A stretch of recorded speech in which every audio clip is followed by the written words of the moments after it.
Mike Turner is an Ohio congressman, and more importantly, he is the chair of the House Intelligence Committee. And Mr. Turner joins me now.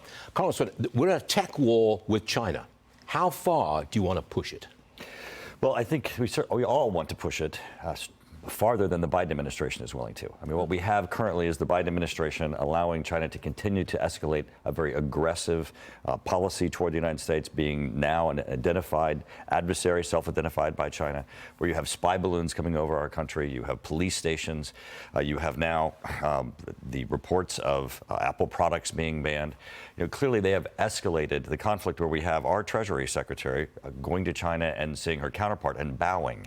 There's a huge gap between any policy trying to address these issues of what China is doing and this administration. There is risk pushing it even further because they will push back on us, potentially not taking down, but going after some American companies that do business in China now. I'm thinking Disney.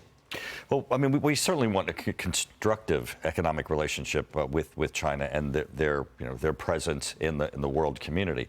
But what we don't want is for them to escalate the relationship to attack and undermine the United States and have no response from our government, which is what we're seeing from the Biden administration. So what you're looking for is a response, a firm response. At least they have an understanding that there will be consequences and that we want a constructive relationship. Totally separate subject, but I want to address you on it. Elon Musk disrupted a Ukrainian attack on a Russian fleet. He shut down his Starlink system. He worried it could have sparked a nuclear incident. This is a really considerable degree of military power in the hands of just a single individual. Are we okay with that? One guy, private guy, with power of life and death over whole countries.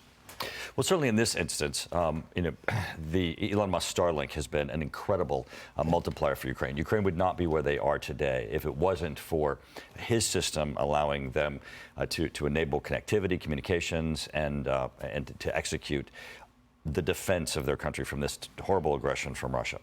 Now, we certainly have in the defense industrial base, there's always been that interlocking between industry and private individuals and the government. In this instance, this is one where Elon Musk really came to save the day for Ukraine. Well, should he be brought under some kind of government control? I mean, I hate to say that. I mean, I'm a kind of a conservative sort of guy. I don't want to see the government controlling this, but in this instance, control of military power, surely there's a role for that. Well, there certainly is this boundary line of where government buys services and uses them in a military aspect, and where a private individual is actually part of the military operation.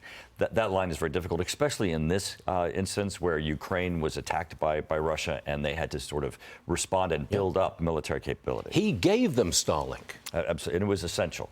They would not be where they are today defending their country if it hadn't been for Starlink. You are a great diplomat, by the way. Thank you.